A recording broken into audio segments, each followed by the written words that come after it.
나는 테니스 쳐본 적도 없는데 왜 테니스 엘보가 생기지? 이렇게 받아들이는 경우가 많은데요. 아까도 말씀드린 대로 테니스 엘보, 골프 엘보라는 게 꼭 특정 스포츠에만 국한된 것은 아니고 결국은 반복적인 동작으로 인해서 미세 손상이 누적이 됐을 때 나타나는 증상이라고 기억하시면 됩니다. 안녕하세요. 두팔로 정형외과 하원장입니다. 불과 2, 3년 전쯤 골프 열풍이 불어서 골프를 치시는 분들이 갑자기 많아졌던 시기가 있었는데요. 그 시기에 골프 치고 나서 이 팔꿈치가 아프다고 하시는 분들도 같이 많아지셨어요. 그리고 요즘은 테니스도 많이 치시는 것 같은데 테니스 치시고 나서 팔꿈치가 아프다고 오시는 분들이 많아지는 추세인데요. 처음에는 뻐근한의 수준이었다가 팔꿈치가 찌릿해서 스윙을 못하겠어요 하시는 분들 많으시거든요. 그래서 오늘은 한 번쯤 들어보셨을 테니스 엘보, 골프 엘보가 무엇인지, 팔꿈치 통증을 어떻게 없앨 수 있는지 예방법과 치료까지 싹 정리해 드리겠습니다. 골프랑 테니스가 취미시거나 평소 일상생활 중에 팔꿈치가 욱신거리셨던 분은 이번 영상 끝까지 집중해서 봐주시기 바랍니다. 우선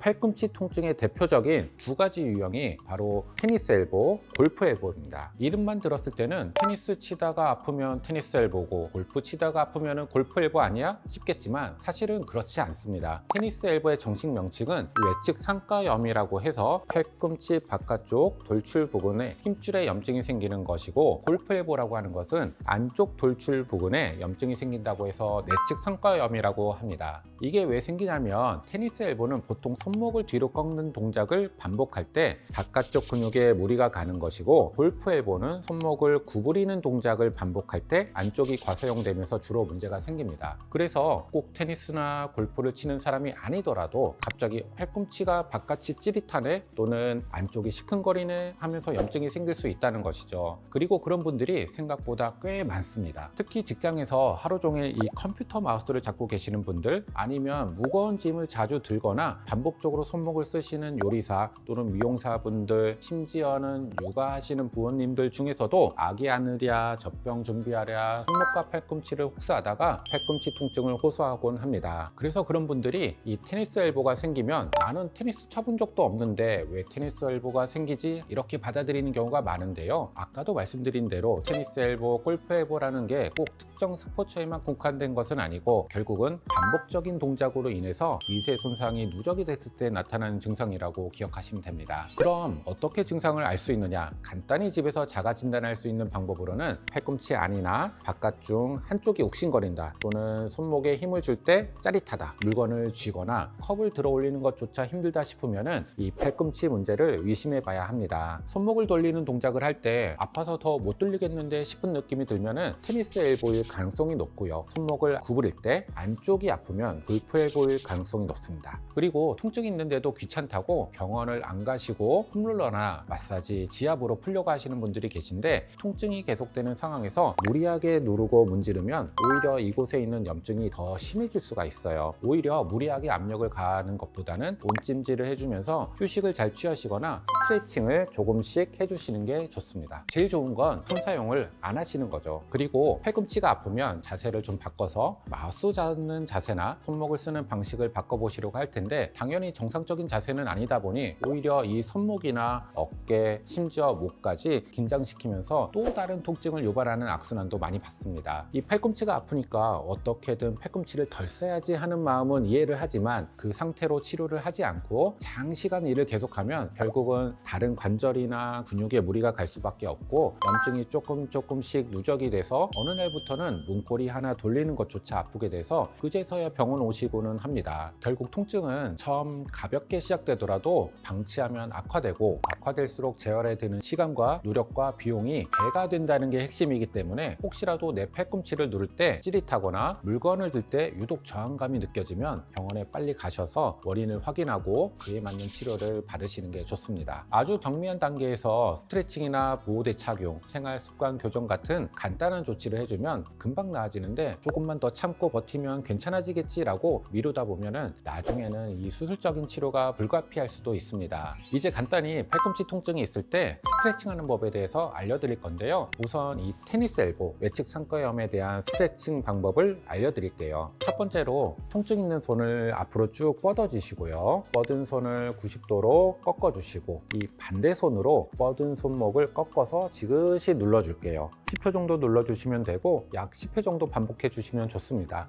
이때 전완근 쪽으로 당기거나 저항이 느껴지시면 좋습니다. 그리고 이번에는 골프 엘보, 내측 상과염에 대한 스트레칭을 알려드릴게요. 이 통증이 있는 손을 손바닥이 하늘로 보이게 앞으로 쭉 뻗어 주시고요. 반대쪽 손으로 뻗은 손을 잡아줍니다. 손목을 바깥쪽으로 지그시 당겨주세요. 너무 세게 무리해서 당기지는 마시고요. 마찬가지로 10초 정도 당겨주시면 되고 약 10회 정도 반복해 주시면 좋습니다. 이것도 역시 전완근의 안쪽 방향이 당기거나 뻐근한 느낌이 드신다면 제대로 스트레칭을 하고 계신 것입니다. 통증이 아직 심하지 않다면 이런 스트레칭을 하루에 여러 번 해보시면 도움이 되실 거고, 통증이 어느 정도 경감된 뒤에는 다시 또 무리하게 운동을 하시거나 손목을 쓰는 것보다는 손목 근력을 천천히 키워주는 운동을 해주면 팔꿈치 통증 재발 방지에 도움이 될 수 있습니다. 오늘은 이 팔꿈치 통증, 특히 골프 엘보와 테니스 엘보를 중심으로 한번 살펴봤는데요. 팔꿈치는 한번 다치게 되면 휴대폰을 보시거나 컴퓨터 작업을 할 때도 계속 거슬리고 아파서 스트레스가 엄청나기 때문에 계속 말씀드리지만 살짝이라도 통증이 시작이 되면 조기에 제대로 관리하고 치료받아서 통증을 확실하게 잡는 게 무엇보다 중요합니다. 저희 두팔로 정형외과는 수술을 전문으로 하는 병원으로 대학병원급 장비가 구비되어 있고, 저조차도 팔 쪽으로 5,000건 이상의 수술 경험이 있기 때문에 팔 쪽으로는 통증이 있어서 오신 분들은